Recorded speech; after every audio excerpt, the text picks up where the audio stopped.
კლერვიუს ნარცისის ისტორია იდუმალი და საშიშია. უკვე მრავალი წელია განჯის და კამათის საგნად არის ქცეული. ჰაიტელი მამაკაცი გარდაიცვალა და 18 წლის მერე სახლში დაბრუნდა. კლერვიუსი ამტკიცებდა, რომ მთელი ამ წლების განმავლობაში ის ცოცხალი იყო, მაგრამ ზომბად იყო გადაქცეული და ჯადოქრობის და შხამების მეშვეობით ნების არ მქონე მონა იყო. რა არის ეს რეალური ამბავი თუ ლეგენდა, რომელიც ჰაიტელთა მრავალრიცხოვან ცრურწმენებზე აღმოცენდა? 1980 წლის გაზაფხულზე პატარა ჰაიტორის სოფლის ლესტერის ბაზარში მდუმარე მოხუცი გამოჩნდა. როდესაც ადგილობრივებმა მამაკაცი კარგად შეათვალიერეს, ელდაეცად მათ წინ იდგა კაცი, რომელიც თითქმის 200 წლეულის წინ გარდაიცვალა და მათივე თვალწინ დაკრძალეს. ასაკიან მამაკაც კლერვიუს ნარცისი ერქვა და ის, რაც მას თავს გადახდა, ბევრმა ჩათვალა, რომ სავსებით კანონზომიერი იყო.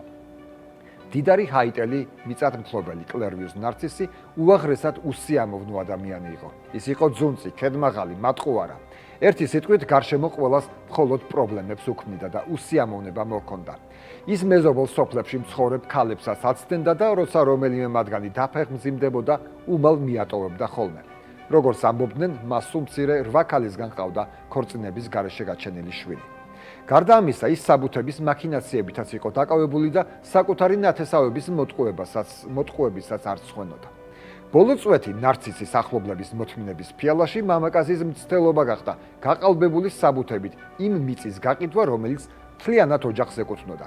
ჰაიტორი კანონებით ნებისმიერი დანაშაული, რაც მიწასთან არის დაკავშირებული, საშინელ ბოროტმოქმედებად ითვლება.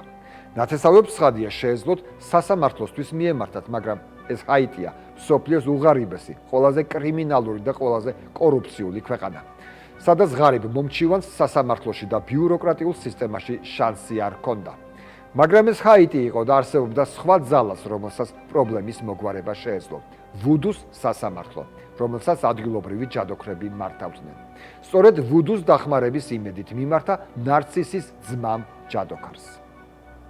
ვუდუს სასამართლომ მიწათმფლობელი კლერვიუს ნარცისი დამნაშავედ სცნო და ყველაზე სასტიკი და საშინელი სასჯელი მიუსაჯა ზომბად გადაქცევა. ჰაიტორი ცრურწმენის თანახმად ყველა ადამიანს თავისი კეთილი სული გააჩნია, რომელიც ადამიანის საქციელს მართავს. ჰაიტელები თვლიან, რომ ჯადოქარს შელოსვის მეშვეობით ადამიანიდან ამ სულის ამოცლა შეუძლია და ამის მერე ადამიანი უნებისყოფო მონად იქცევა. და თუ ადამიანი ზომბი გახდა, ეს ნიშნავს, რომ მის კეთილ სულს ვიღაც სხვა ადამიანი მართავს. ეს ბედი კი სიკვდილზე ბევრად უარესად ითვლება. ზომბირების მიზანი არა ადამიანის სიკვდილი, არამედ მისი საზოგადოებისგან მოწყვეტაა. ასეთი ადამიანი თავისით ვეღარავის მიაყენებს ზიანს, თუ რა თქმა უნდა პატრონის ნებას სურვილით არ მოქმედებს. ამასთანავე ზომბი შესაძლებელია პატრონმა სულ სხვადასხვა დანიშნულებით გამოიყენოს, როგორც წესი, პირველ რიგში მძიმე ფიზიკური მუშაობისთვის. 1962 წლის 30 აპრილს კლერვიუს ნარცისმა ალბერტ შვეიცერის საავადმყოფოს მიაკითხა და ექიმს უთხრა, რომ სახსრებში ტეხდა და ცხელება ჰქონდა. 3 დღის შემდეგ 2 მაისს ექიმებმა ნარცისის გარდაცვალება დაადასტურეს და შესაბამისი ცნობაც მოამზადეს. ცხედარი მორგში მოათავსეს და მაცივარში დაახლოებით 20 საათის განმავლობაში ჰქონდა შენახული. 3 მაისს კი კლერვიუს ნარცისი მიწას მიაბარეს და ზემოდან საფლავის ქვაც დაადეს. კიდევ 10 დღის მერე კი ოჯახმა საფლავზე მასიური ბეტონის ფილა დაამონტაჟა. მოგვიანებით კლერვიუს ნარცისი ყვებოდა, რომ ყველაფერი ესმოდა, რაც კი მის გარშემო სიკვდილის შემდეგ ხდებოდა, თუმცა არც განძრევა და არც რაიმე ნიშნის მიცემა არ შეეძლო. ნარცისი ყვებოდა, რომ ხედავდა, როგორ დასტიროდა და როგორ ჩატარდა გასვენება. მღვდელი მაქს ბოუარი ნარცისის სოფელში დაბრუნების მერე ესაუბრა და მისგან მოისმინა ისტორია, როგორ ხედავდა ნარცისი ზემოდან საკუთარ დაკრძალვას. რა თქმა უნდა, ჟურნალისტებმა კლერვიუს კითხვები დააყარეს, აინტერესებდათ, რას გრძნობდა ის, როდესაც კუბოში იწვა რამდენიმე მეტრის სიღრმეზე. ამაზე კლერვიუსი პასუხობდა, რომ ეს ეპიზოდი მისი მახსოვრობიდან წაშლილი იყო, რომ მას ნათლად მხოლოდ ის ეპიზოდი ახსოვდა, კუბოს თავსახური რომ დაახურეს და ლურსმნებით დაჭედეს. ერთი ლურსმანი როგორ ირიბად წავიდა და შუბლი გაუკაცრა. სხვათა შორის თავის ამ ნაჭრილობებს ნარცისი ხალისით უჩვენებდა მოსაუბრეებს და ფაქტობრივად ეს მისი დაუჯერებელი ისტორიის მთავარი მტკიცებულება იყო. კლერვიუსი ამტკიცებდა, რომ საფლავში ყოფნის პერიოდიდან არაფერი ახსოვს. რამდენი დრო გავიდა იმ მომენტამდე, სანამ მან ისევ გაიგონა ადამიანის ხმები, არც ეს ახსოვდა. ის ყვებოდა, რომ საფლავზე ვიღაც მამაკაცები მივიდნენ და საფლავი გათხარეს. მათთან ერთად იყო ვუდუს ჯადოქარი, რომელმაც კლერვიუს რაღაც ნაყენი დაალევინა. კლერვიუს ნარცისმა, რომელსაც იქამდე განძრევა არ შეეძლო, იგრძნო, რომ სასიცოცხლო ძალები კვლავ უბრუნდებოდა და ხელფეხის ამოძრავება ისევ შეეძლო. გაცოცხლებული კაცი ფურგონში ჩააგდეს და ქვეყნის მეორე მხარეს წაიყვანეს, მშობლიური სოფლიდან დაახლოებით 160 კილომეტრის დაშორებით მდებარე შაქრის პლანტაციაში. იქ მას სხვა ზომბებთან ერთად აიძულებდნენ მონურად ეშრომა. კლერვიუსი ყვებოდა, რომ ზომბები 12-ნი იყვნენ. შრომა მძიმე და მონური იყო, საცხოვრებელი პირობების საშინელი. მუშაობას გამთენიიდან დაბინდებამდე აიძულებდნენ, თაკარა მზის ქვეშ. მაგრამ კლერვიუს და სხვა ზომბებს არაფრის გაკეთება შეეძლოთ, მათი ნება მთლიანად დამორჩილებული ჰქონდა ჯადოქარს, რომელიც მათ პერიოდულად რაღაცეებს ასმევდა. 2 წლის მერე ჯადოქარი მოკვდა და ნარცისმა იგრძნო, რომ კვლავ შეეძლო საკუთარი ნება ჰქონოდა, თუმცა მაინც შეზღუდულად. იგივე იგრძნო რამდენიმე სხვა ზომბიმაც. ისინი პლანტაციიდან გაიქცნენ, თუმცა მონების უმეტესობა, რომლებსაც გონება შეუქცევადად ჰქონდათ დაბინდული, პლანტაციაში დარჩა. მონად ფლობელისგან გაქცევის შემდეგ კლერვიუსმა სახლში დაბრუნება ვერ გაბედა. ის უკვე ხვდებოდა, რაც შეემთხვა და ხვდებოდა იმასაც, რომ განაჩენი ჯერ კიდევ ძალაში იყო.